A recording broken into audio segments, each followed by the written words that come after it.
You're listening to Teatro Mundi Live. I'm Andrea Cedrula, program curator at Teatro Mundi, and this is the fourth and final episode of Incantations. In this occasion, I'm joined by artists Mercedes Azpilicueta, Maria Sideri, and Angeliki Tzortzakaki, who discuss their project Priestesses of Disgrace, which interrogates through sound how female voices are perceived in public spaces in a syncretic city like Athens. We also discuss the perception of women's bodies as simultaneously sinful and healing across different cultural contexts, and how ritualistic possession can embody a resistance to oppressive hierarchical structures. Our guests also share their own personal rituals for creating moods and generate attunement with the cities they live in. So, hello, Maria, Angeliki, Mercedes. Thank you for joining me today for the last episode of our Incantations podcast series. I'd like to start this conversation by saying that it was actually through our previous discussion, like 3-4 months ago, I can't tell right now, but was John Bingham Hall, Teatro Mundi's director, about your project, Priestesses of Disgrace, that is part of the wider project The City Talks Back with the Onassis Foundation. So it's this idea of creating a podcast series around the notion of magic, ritual, and mysticism that sparked from that very conversation, and that we couldn't fully explore back then. And I thought I would invite you back to talk further about Priestesses of Disgrace, but also other, kind of interest of your own around this theme of magic, of ritual, of spells, and sort of expand that notion and bring back the project at the same time. So there's this theme that I was talking before with you guys that is kind of underexplored or ignored in discourses of cities and everyday life interactions, or even often I would say relegated to circles of philosophy, metaphysics that seem kind of detached somehow from our very existence, our daily existence. So much of the talk surrounding life forms and practices is focused on material aspects, right? Like, be it politics or really just thinking of the way we live, move our bodies. A lot of it is, even if it's right wing, left wing, it doesn't really matter, but it's a lot of the time focused on material aspects. Not to say that magic can't be material, it can't be materialized, but what I mean is a stark materialism, referring to capitalism in very broad terms without really knowing or exploring what that actually means and how people live. So I think a lot of your work is actually capturing that missing part, that is the more central unknown potential inscribed in city, the fabric of the city. So be it architecture, or in the case of Priestesses of Disgrace, the oral, shall we call it.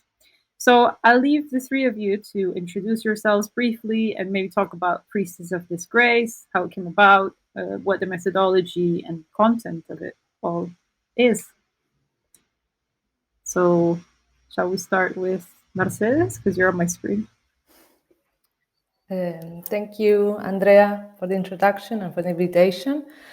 My name is Mercedes Azpilicueta. I'm a visual artist and a performer based in Amsterdam. I grew up in Buenos Aires, in Argentina, and I work around the notions of affects and language, but also decolonial feminism and resistance as well.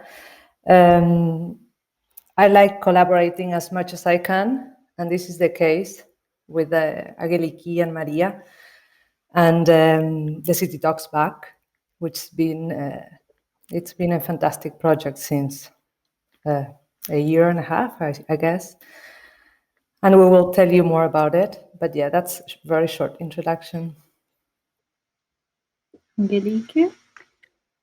Hello. Hi. Hi, Andrea. Thank you for the invitation. And thank you, Mercedes, for the introduction. My name is Angeliki Tzortzakaki. I'm a curator mainly and writer. I'm also based in Amsterdam and Italy sometimes, but I grew up in Crete, and I lived for a long time in Athens, where most of the project Priestesses of Disgrace took place.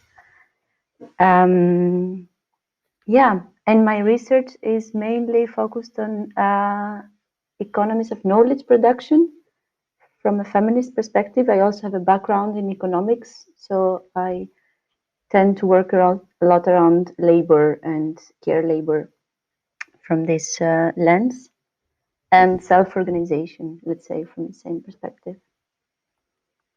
Thank you. And Maria? Hello, Andrea, and thank you very much for the invitation and the introduction of Mercedes and Angeliki. My name is Maria Sideri. I'm based in Athens. I am an artist that works with voice, sound, and performance, and I'm also doing my PhD in feminist archival practices in the Performance Archive.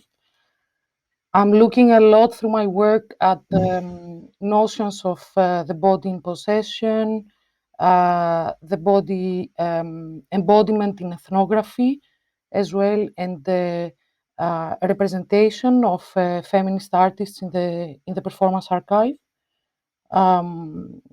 So yeah, thank you very much for inviting us here and starting this conversation on incantations. Yeah, well, I think we can start actually from there. You can start telling me maybe what your idea, notion of an incantation would entail. What is that in your everyday life, or what have you been exploring or found out through your own research?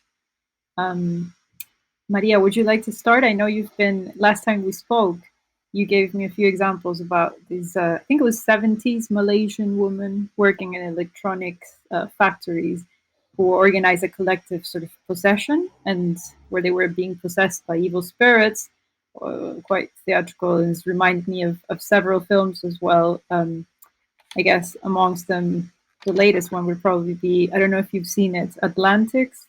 It's this film that came out recently in Dakar.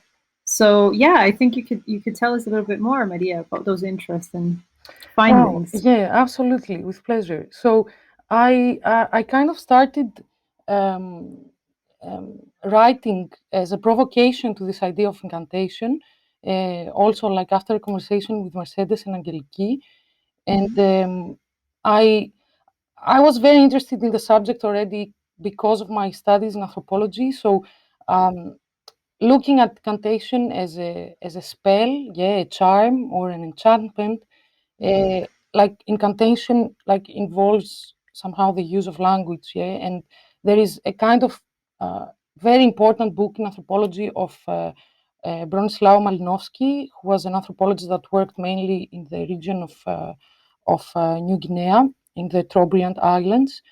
So I was very interested to go back to read some extracts of his book called Coral Gardens and Their Magic, a study of the methods of tiling the soil and of agricultural rights in the Trobriand Islands. So it's very beautiful how Malinowski actually describes magical language as a language that is somehow set and used for an entirely different purpose than ordinary life. And he describes this very beautiful spell of a magician of the Trobriand Islands, and the way he's using like language in order to actually put some spells on certain objects. Um, so the preparation for this ritual is actually very meticulous. So he prepares the voice, and he creates this voice trap somehow. So a trap that would, through the words, would allow the voice to be caught and imprisoned between the objects. And during the recitation, the magician, yeah, he holds his head close to the object so that the the portion of the herbs that he's using also for the ritual are remain not affected from the breath. So the way he prepares in order to repeat the words over and over again by rubbing these herbs and touching these objects is is based on a very particular, like, ritualistic manner of treating language. And he concludes his description saying that there is a belief that the magic is in the breath and that the breath is the magic. So what attracted me from this extract is that I thought of incantation as a way of the care and how meticulously we place words and associate them with objects and with processes that they are social, that demand, like, that invite people actually to come together. Yeah. So incantation also for me, it's something that is very closely related to invocation. And I think this is where our project with Mercedes and Angeliki on the Priestesses of Disgrace, You Bring Joy into My Life, comes into connection with these ideas of incantation and invocation. So both these notions of incantation and invocation, they contain the intention of an invitation. Yeah. So there is, you invite through spells or through wording or through this very meticulously placed language. You invite, you make space for something else to come, to be there, to be visible or invisible. And I really like to think of these notions outside of their religious, like, frame, in the sense that, as you said in your introduction, Andrea, magic can be materialistic. Yes, so there is something about using these methodologies as mechanism or as an hermeneutic through the arts, and displacing them or misplacing them out of a very strict religious and ritualistic context, and using them with more liberty. So maybe I'll stop here so that, and then we can continue through the rest of our conversation. But I think it's a good point for Mercedes and Angeliki to maybe to add to it. It is great that you brought this up. Thank you, Maria, because it is actually what came up in previous conversations with Chiara Ambrosio and Federico Campagna. One of the things is that incantations, I think it was Chiara who mentioned this, is a reference to how you can make a space where alternative narratives can emerge through these presences, as an invocation, as an invitation, as you said, but that they're not actually narratives, alternative narratives as we think of them in a more sort of conventional sense of them being, from an ethnic group or from a gender specific, but more of a real way of approaching life and of opening different systems and potentials that are probably not the ones that intuitively we inhabit every day. So it is opening up these spaces through incantation. And of course, an interesting theme, another point from what you were saying, is the logos, which is of course very important in different ways in which you can, put the emphasis on. But there's also what exceeds the logos, the ineffable, what we were saying previously before we started recording, that are all these aspects, phenomenological aspects that exceed language, where it's transformed into something else beyond the meaning, beyond those kind of like more post-structuralist, perhaps, in academia understandings of life and what the potential of language. So yeah, through priestesses, you do that quite a lot. It is not centering on the words themselves and their meanings and those kind of categories, but exceeding them. So maybe here's where, Mercedes and Angeliki can expand. I think that the three of us were driven into the streets of Athens and looking into exactly which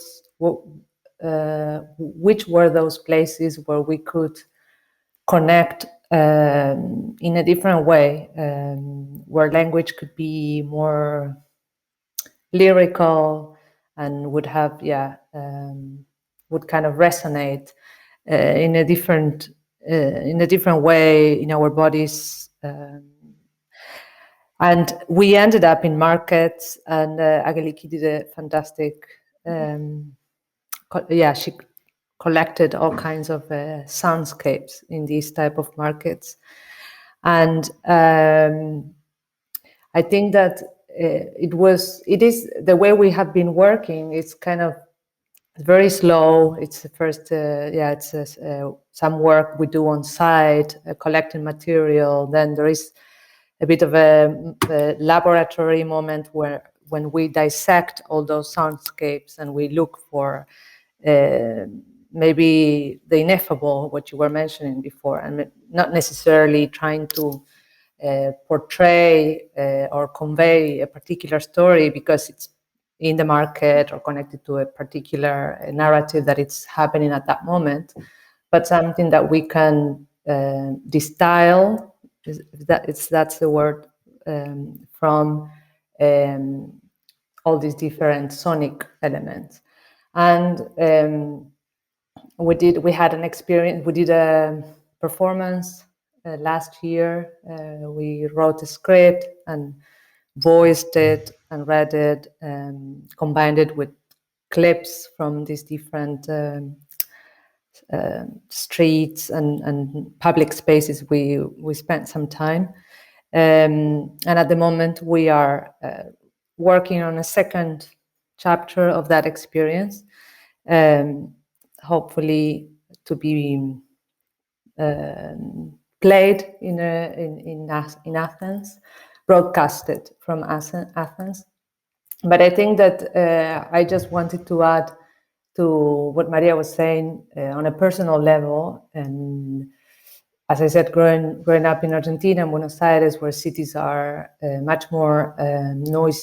Yeah, there is a lot of noise and there is a lot of sounds that kind of enter into your daily life, whether you like it or not. And my first years living in the Netherlands, the only places where I could go back to that type of messy and sonic environment were those public markets. So, and I was living in Rotterdam, for example, and visiting the Afrikaans market in Rotterdam South, which is a particular area in the south of the city.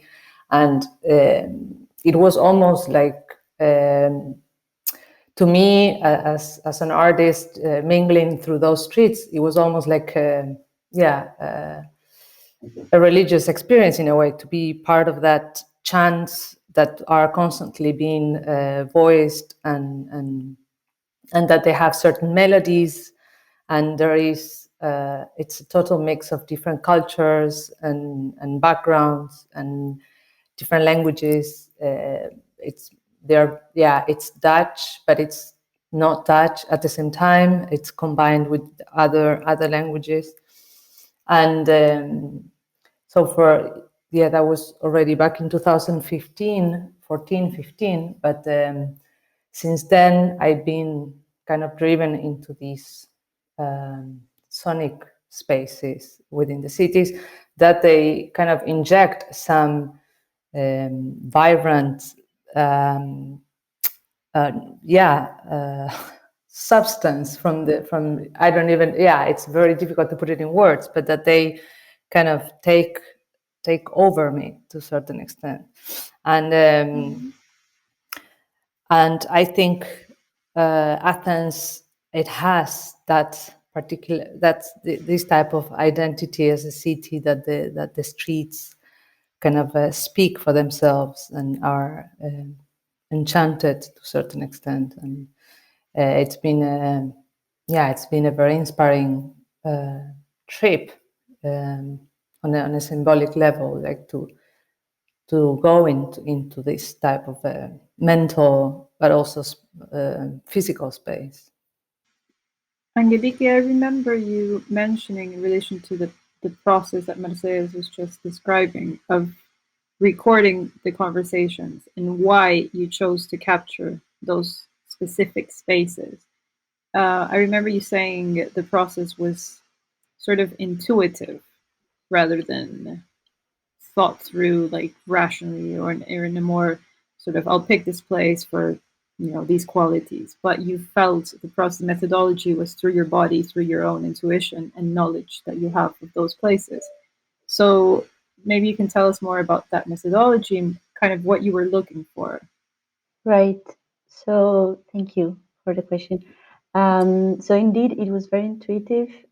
Even though I have to say I had a map at the beginning. So because I knew the city very well, I lived there for 6-7 years when I was studying, and also through very turbulent moments where even the soundscape was escalated, let's say.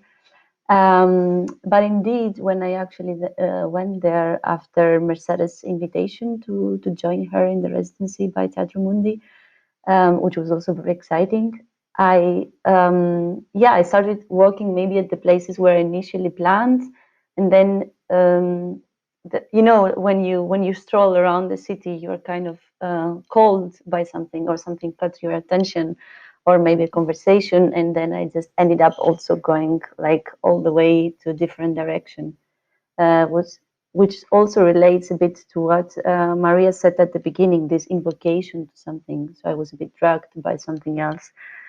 But what was definitely, let's say, something that I stuck to the plan from the very beginning was one of the main and oldest squares of Athens, which is called Omonia Square, which is all the round square where all the highways meet, let's say. And this is definitely where I spend most of the part. And this is also brings me to talk about the title of the project, which I think maybe at the first cut you don't necessarily get the link to the city or to the project. So the title comes from this wall graffiti that I encountered somewhere near that square, which actually said that we as trans, lesbian, queer women are proudly the shame of, so we as priestesses of disgrace are proudly the shame of the nation. So going against this nationalistic, whitewashed Greek identity that came after the formation of the Greek state, and more to a more mestizo identity that Mercedes also can explain more about it, of the Mediterranean culture in general. So yeah, that's where the title comes from. And then I found out actually not long ago that this is the name, Priestesses of Disgrace in Greek, is the name of the queer activist group that advocates for justice for the brutal assassination of queer artists and activists like you. So I think this also blends together to what we have been talking about, and that you also mentioned, Andrea, before, of this making space for something. So I think it's interesting how the recording and the whole project is working also in a way of collecting sound, but at the same time making space for more voices, or for amplifying the voices and creating this sort of spell of repeating. So, in terms of thinking of the syncretism or of the alternative narratives or subaltern narratives, however we want to call them, how would you say that these women appropriate the city and what places, the place they inhabit, and navigate the infrastructure, architecture, or social interactions in everyday life? Yeah, maybe I can connect the answer with what Mercedes said earlier, which I think it's very important. Like when I was brought into the project, Mercedes and Angeliki have done already the residency, and Angeliki has uh, gathered and archived all the recordings. So I went through the recordings and I had this kind of double experience of listening, right? So I was listening to what Angeliki has heard here, and then I was also listening in relation to what is being silenced in my everyday listening of the city. So one of the questions we have we have asked, and that came to the surface after our conversation with John as well, was who is silenced. Who is silenced when another voice takes the stage, and what happens when we speak somebody else's words, or how do we invite others to make part of to give them voice somehow. And that these three questions were also like gathered under a bigger umbrella that was like, how do we treat words and language and its emotional affect in solidarity with others? So um, that is where, for me, the question of invocation comes in, because uh, in a symbolic level, like women's bodies in rituals are usually appear as dangerous, as dirty, as prohibited. And then at the same time, it's their bodies that act as healers most of the times. So in a lot of rituals that you can find from like that demand invocation as part of a ritualistic possession, yeah. So you whether it's in Brazil with the candomblé, or it's in the shamanic practices in Central Asia, or there is something that happens where you have a certain representation of the world through um, uh, through the practice of invocation. So what I want to say is that invocation is a porous and like permeable conception. Yeah, it's like it's something that breathes, as we said before. It's something that allows to breathe, and allows human or non-human agency to appear. And my question was, are we bodies that in the city, are we listening to these other bodies without will to understand and to listen? And um, are we um, are we offering a possibility through invocation for these bodies to be present through a sonic experience? Are we giving them visibility uh, by how are we giving them visibility and agency? And I was also thinking, and maybe I'm going too far now and I have to stop, but are we possessed ourselves by the spirit of the capital all the time? And how do we distinguish, how do we put ourselves in and out of this frame of capitalism as women, and in cities, and knowing that things are constantly shaping and reshaping and omitted and silenced. It is true that we are kind of possessed, I think, to a certain extent, and we have learned not only to ignore them, but not to pay attention necessarily, and to understand where they're coming from, and the healing power, exactly what you're saying, the therapeutic power of solidarity that is not necessarily organized politically or doesn't look like, I don't know, something probably you can label, but is definitely there. The care, um, yeah, that infrastructure that is much more subtle and invisible. Yes. So the one concrete example of what we are discussing right now is this example of Malaysian workers in a factory of electronics in Malaysia. It's based on a very detailed ethnographic research done by Mary Keller, that has written this book, The Hammer and the Flute. So she's actually describing how in different factories of electronics in Malaysia, women have organized a sort of ritualistic revolt against their rights as women inside the factory. So they have created like continuous episodes of possession that started with them being starting screaming in the beginning, one by one, and then you had a group of 20 women that they were fainting, and then the responsible, the manager of the factory would arrive and would try to understand what is going on, and the factory would had eventually to shut down because these women were claiming that the whole factory was taking over from a demonic spirit, and there has to be a cleansing of the whole factory, and they had to invite a priest in order to do a sacrifice so that their work can start again. So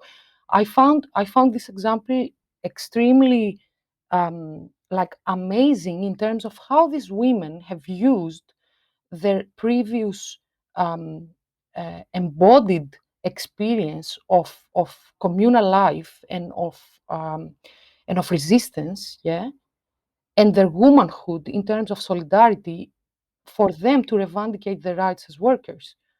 So there is a completely change of paradigm and of model in terms of how one can use what examples we have there from more oral and rural areas, and in relation to also what we are discussing now. Yeah. In relation to this theme of spells, I think, Angeliki, you had some thoughts around Yes, it. definitely. I mean, the Greek daily language has a lot of expressions also that we use for different reasons, let's say, but the ones I was most interested in were the ones that we use to protect, let's say, each other. So I'm not necessarily convinced that this takes place only in Greece, because I more and more find out of common expressions and gestures and ways of doing with other neighbor countries, for instance, or other populations that have lived in Greece or shared, let's say, the land.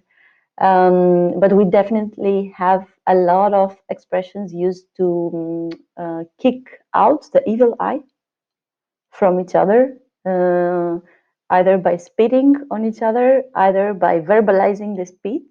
So saying, I'm going to spit on you now. Sometimes we don't do it. Luckily, we stopped doing it. In order for you not to catch it. So I think, yeah, it's something that I was really interested, especially when I started walking around again in the markets, when I was doing the recordings, because I'm also not so much in touch maybe with this aspect of the Greek language anymore, because I also don't use it in my daily life, or I don't meet necessarily my family, which lives in a rural area of Greece. So uses a lot these expressions. So when I went back to the market and I tried to listen, let's say, a bit more attentively to this woman speaking, this part of the language is very much present there, which maybe you will not encounter in my generation, let's say, women of my generation meeting in the university or having a coffee or going for drinks or whatever is allowed anymore. So I think this is also one part of the language that has the spell function, but it's also disappearing more and more. Most of the spells, quote unquote spells, that we encounter in the city, in such a city, are the wall writings. I don't know how you call them, like expressions written on the wall, or a call for a protest, or and Athens is extremely full of those. So, for instance, maybe what Mercedes was saying before about the Netherlands is that all the walls are empty, or there is nothing on the wall. So it's not only the things that you hear or that you listen; it's also the things that you see, like, or verbal expressions of the consciousness, let's say, of the population, that you don't necessarily hear, but they are so loud when you encounter in the space.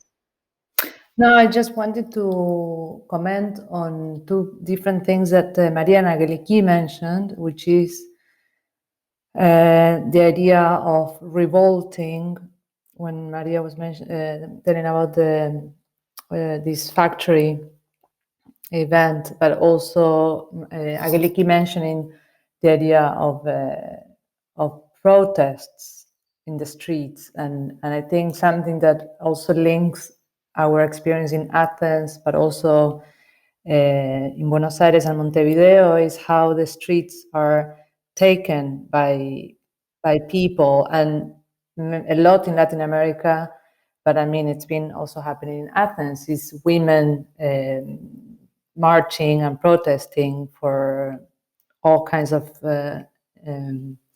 or claiming for rights over their own reproductive system, or labor rights, etc. And I think that that's something that where certain incantation also occurs, and that's from my own personal experience of being part of these type of marches. The one in June in 2016, where like thousands of people are walking in the streets of Buenos Aires, mainly women of different generations, children. Yes, on what Mercedes just said, I remember I mean, I'm trying to go to different demonstrations here in Athens that happen every week. There is plenty of them, anyhow. But I go usually in the demonstration and I look for this particular group, which are, I think they're kind of new. They are called the estrogones, so the estrogens, and they are really amazing because they bring something very different to every demonstration. It's a group of women that they have actually taken over all the how to say what you shout at during a demonstration, but the most common kind of sayings, and they have rhythmed it and created a dance around them. So they really make a sort of performance in every demonstration.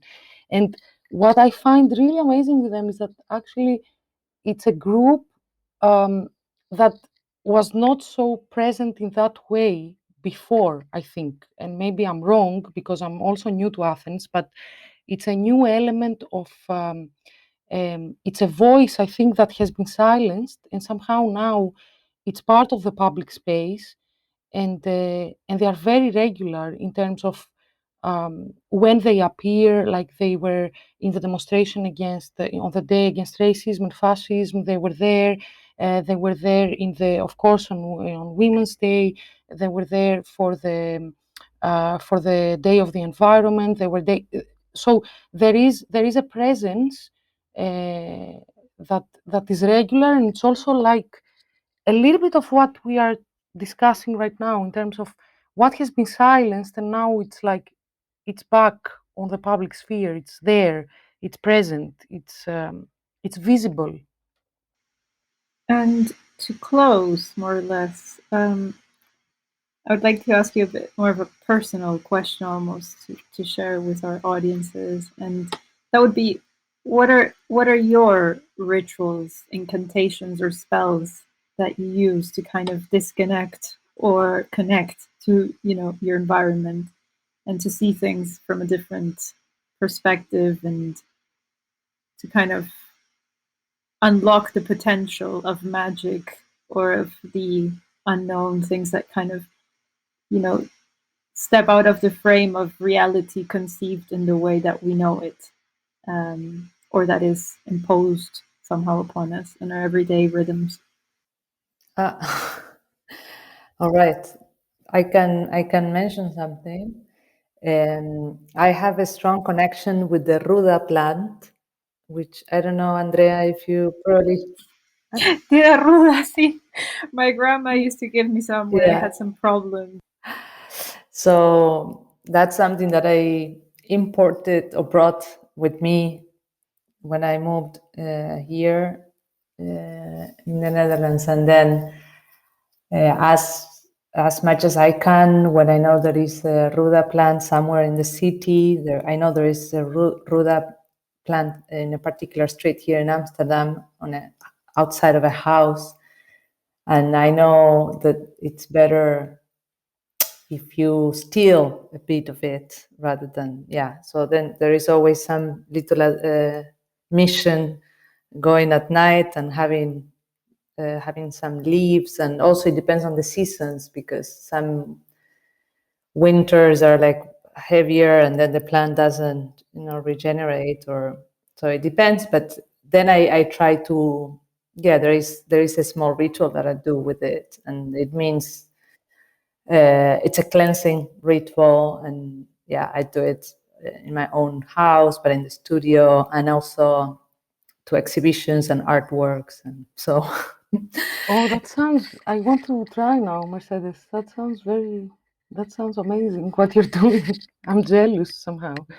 Um, I don't have a particular connection to something that is part of my culture, let's say, but I do like to meditate and do automatic writing.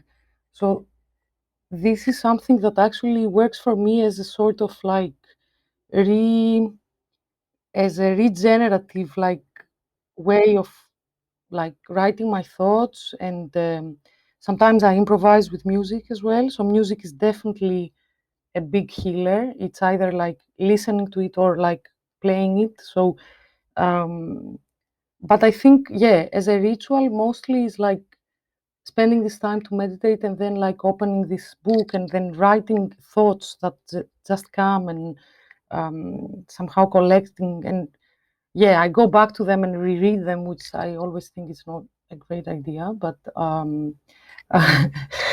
but yeah, this writing is definitely a part of, and meditating, not necessarily with music, but just meditating um,